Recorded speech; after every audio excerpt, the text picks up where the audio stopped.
안녕하세요 여러분, 청년부동산입니다. 오늘은 최근에 3주 안에 실제로 거래된 대전 지역 아파트에 대해서 살펴보도록 하겠습니다. 현재 시점에서도 바닥을 모르고 지속적으로 폭락 중에 있는 상황이고요. 폭락률 순서로 따져봤을 때 마이너스 24%에서 마이너스 40%까지 지속적으로 폭락이 이어지면서 영끌족들이 비명을 지르고 있는 상황입니다. 특히나 이런 부분들로 인해서 하우스푸어라는 단어까지도 유행하고 있는 상황이죠. 시청하시기 전에 구독과 좋아요 한 번씩 부탁드리고요. 내 집 마련을 위한 재테크 체험방을 운영 중에 있고요. 관심 있으신 분들 댓글창 링크 통해서 신청 주시면은 입장 도움 드리도록 하겠습니다. 첫 번째로 중구 문화동에 위치한 문화마을 1단지, 평수는 34평, 마이너스 24%대 폭락 중에 있습니다. 단지 정보 살펴보면 330세대, 고층은 15층, 사용 승인일 2004년이고요. 용적률 199%, 건폐율 19%입니다. 실거래 기준 살펴봤을 때 최고점을 찍었던 것이 6억 1,800만원, 하지만 최근에 부동산 중개거래로서 4억 7천만원에 거래되면서 마이너스 24%대 폭락 중에 있습니다. 상당한 매물들이 고점에 물려있는 상황이죠. 하지만 아직까지도 바닥을 몰라요.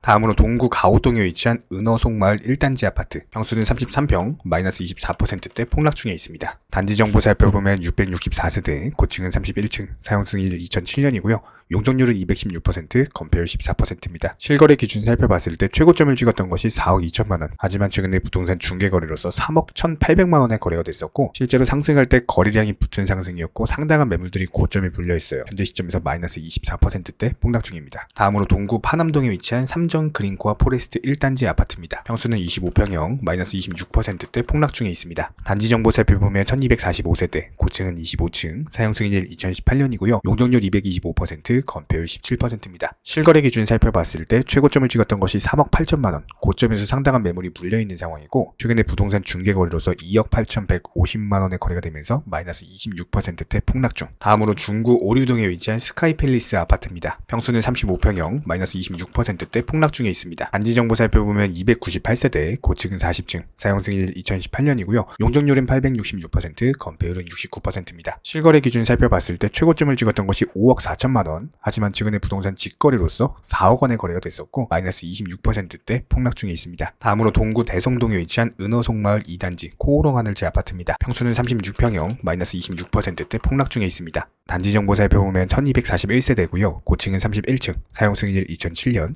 용적률 212%, 건폐율 16%입니다. 실거래 기준으로 봤을 때 거래량이 상당히 많이 몰렸었죠. 최고점을 찍었던 것이 4억 6천만원, 최근에 부동산 중개거래로서 3억 4천만원에 거래되면서 마이너스 26%대 폭락 중에 있습니다. 다음으로 중구 오류동에 위치한 삼성아파트, 평수는 22평형, 마이너스 28%대 폭락 중에 있습니다. 단지 정보 살펴보면 2526세대, 고층은 15층이고요. 사용 승인일은 1986년입니다. 실거래 기준 살펴봤을 때 고점에서 계속 거래가 됐었죠. 최고점 4억 원이 시세였는데 이것이 무너지면서 최근에 부동산 중개거래로 2억 9천만원의 폭탄 매물이 나왔습니다. 다음으로 중구 목동에 위치한 대전 목동 더샵 아파트, 평수는 34평형, 마이너스 29%대 폭락 중에 있습니다. 단지 정보 살펴보면 693세대, 고층은 30층이고요. 사용 승인일 2010년, 용적률은 249%, 건폐율 23%입니다. 실거래 기준 살펴봤을 때 최고점을 찍었던 것이 5억 8,500만원, 하지만 최근 부동산 중개거래로서 4억 1,500만원의 거래가 됐고요. 마이너스 29%대 폭락 중. 다음으로 대덕구 송촌동에 위치한 선비마을 2단지 아파트입니다. 평수는 32평형, 마이너스 31%대 폭락 중에 있습니다. 단지 정보 살펴보면 1146세대, 고층은 20층, 사용 승인일 1999년이고요.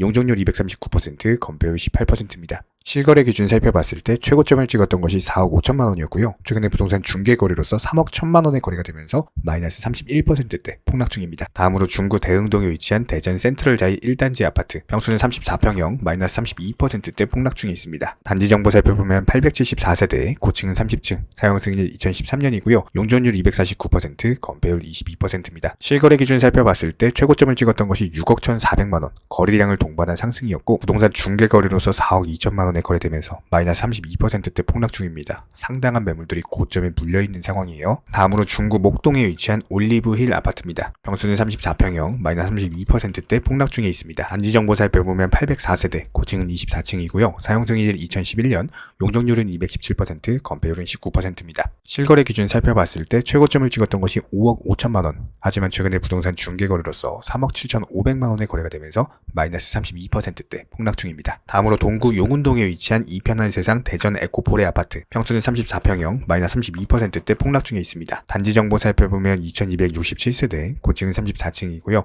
사용 승인일은 2020년, 용적률 235%, 건폐율 13%입니다. 실거래 기준 살펴봤을 때 최고점을 찍었던 것이 5억 8,750만 원이었거든요. 하지만 최근에 부동산 중개거래로서 4억 원의 거래가 됐었고 마이너스 32%대 폭락 중이고 아직까지도 바닥을 몰라요. 다음으로 중구 태평동에 위치한 버든의 아파트입니다. 평수는 33평형, 마이너스 40%대 폭락 중에 있습니다. 단지 정보 살펴보면 2892세대, 고층은 25층, 사용 승인일 2000년이고요. 용적률은 251%, 건폐율은 17%입니다. 실거래 기준 살펴봤을 때 최고점을 찍었던 것이 5억 300만 원이었고 최근에 부동산 중개거래로서 3억 원의 거래가 되면서 마이너스 40%대 폭락 중입니다. 현재 많은 분들께서 집을 매도하고 싶어 하시는 분들이 계시고요. 이것과는 반대로 위기를 또 기회로서 내가 평소에 꿈꾸던 새로운 집을 매수하고 싶으신 분들께서 저희 채널 쪽으로 많이들 연락을 주고 계십니다. 저희 청년부동산 같은 경우는요. 집을 빠르게 매도하고 싶지만 거래량이 없어서 팔고 싶어도 못 파시는 분들, 그렇다고 했을 때 홍보한다거나 소개한다거나 이런 마땅한 방법 자체가 없기 때문에 여기서 막히시는 분들에게 매물을 대신해서 소개드리고 있습니다. 비단 매매뿐만 아니라요, 월세나 전세, 아니면 경쟁력 있는 아파트, 빌라, 상가 이렇게 다양하게 홍보로서 도움을 드리고 있는 상황입니다. 현재 우리 구독자님께서 정말로 경쟁력이 있거나 아니면 올라가는 이자들로 인해서 부담이 돼가지고 빠르게 매도를 원하시는 이런 분들께서는 댓글창 링크 통해서 신청해 주시면요. 가장 빠르게 내 집에 대해서 매도할 수 있는 노하우 그리고 홍보 방법을 알려드리고 있습니다. 지금 현재 시점에서 각 지역들 많은 부동산들 소개시켜드리면서 정말 많은 분들께서 관심을 갖고 보고 계시는 우리 청년부동산 채널입니다. 여기에는 분명히 내가 원하는 집을 기다리는 대기 매수세도 존재를 하고요. 반대로 내가 갖고 있는 집을 빨리 처분하고 싶으신 대기 매도세 또한 존재를 합니다. 많은 분들께서 내 집을 소개하면서 지금같이 거래량이 없는 부동산 시장에서 누군가에게는 저희 청년부동산 채널이 기회가 될 것이고 또 다른 누군가에게는 빠른 매도를 통해서 또 새로운 기회를 찾을 수 있는 방향을 만들어드리고 있습니다. 현재 내가 가진 아파트나 빌라, 상가, 소정의 홍보료는 존재하는 점 참고해 주시고요. 현재 시점에서 실제로도 많은 분들이 좋은 거래를 이루고 계신 상황이고 많은 다수의 분들에게 홍보를 하셔서 반드시 목표하시는 바 이루시길 바라겠습니다. 우리 청년부동산이 항상 응원하겠습니다. 관심 있으신 분들은 댓글창 링크 통해서 신청해 주시면은 바로 도움 드리도록 할게요. 아무래도 최근에 부동산 시장이 지속적으로 폭락하다 보니까요. 언제쯤 매수를 해야 되나 이런 타이밍을 보고 계신 구독자분들 정말 많으실 겁니다. 기본적으로 인플레이션으로 인해서 촉발된 전 세계적인 금리 인상 기조, 이 부분은 아직까지도 현재 진행형인데요. 여기서 우리는 역사를 알면 미래를 알 수가 있습니다. 전통적으로 부동산 시장은요. 지난 역사를 봤을 때 금리 인상기가 기본적으로 끝날 때까지 지속적으로 폭락을 한 바가 있었고 금리 인상 시기가 끝나고 나서도 1년에서 2년 정도 바닥을 다지는 흐름 이후에 그리고 나서 다시 상승기로 바뀐 바가 있었는데 그렇다라고 했을 때 최소한 2023년 부동산 시장은 폭락의 정점에 설 것이다 라고 보시면 되는 거고 그리고 나서 2024년, 2025년 정도 이때부터 본격적인 바닥을 다지게 될 겁니다. 하지만 이런 부분들에 있어서는 충분히 변동성이라는 게 있을 수 있어요. 그렇기 때문에 우리는 항상 가격을 체크를 해야 되는 거고 우리 청년 부동산 채널에서는요. 이런 부분들에 있어서 반드시 최근 실거래 매물들 위주로만 브리핑을 드릴 것을 약속을 드리겠습니다. 우리 구독자분들께서는요. 단순하게 저희 채널 영상을 시청하시는 것만으로도 현재 부동산 시장의 시황을 아실 수가 있을 거예요. 그렇다라고 했을 때 추후에 본격적으로 부동산 시장이 바닥을 다지고 매수 타이밍, 즉 매수 급소이자 맥점이 나온다라고 했을 때 우리 채널은 반드시 영상을 통해서 브리핑을 드리도록 하겠습니다. 그렇다면 신규 매수 타이밍을 가늠을 해볼 수가 있겠죠. 그렇다라고 했을 때 우리 채널에서 구독자님들께 바라는 딱 두 가지는요. 구독과 좋아요 이 두 가지만 부탁드리도록 할게요.